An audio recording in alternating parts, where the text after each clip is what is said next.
Якутскому городскому лицею 25 лет. Свои двери образовательное учреждение распахнуло в 1991 году как коммерческая школа с углубленным изучением английского языка и отдельных предметов. Сегодня лицей входит в число 500 лучших школ страны. Подробности далее.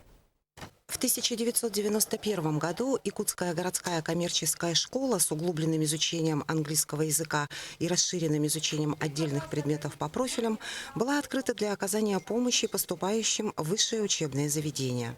11 лет спустя школа получила статус лицея. Все годы Якутский городской лицей занимает лидирующие позиции среди республиканских школ. Основателю и первому директору лицея Людмиле Игоревне Повецкой удалось тогда собрать яркую, талантливую, сильную команду учителей, в основном преподавателей вузов, которые полностью отдавались работе, дарили любовь и сердце каждому ребенку. Все это и отразилось на качестве образования. В планах у нас международное сотрудничество, изучение второго и третьего иностранного языка. Это можно и корейский язык, и китайский язык.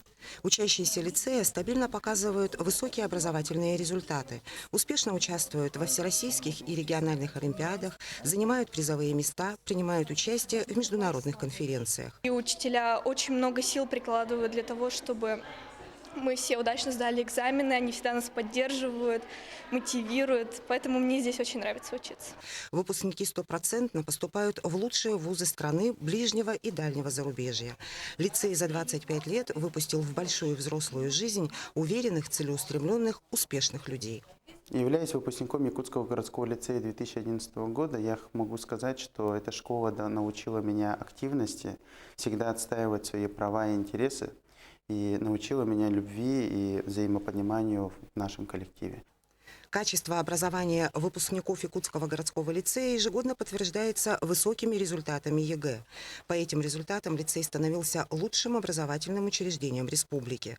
3 года подряд он входит в число 500 лучших образовательных организаций России.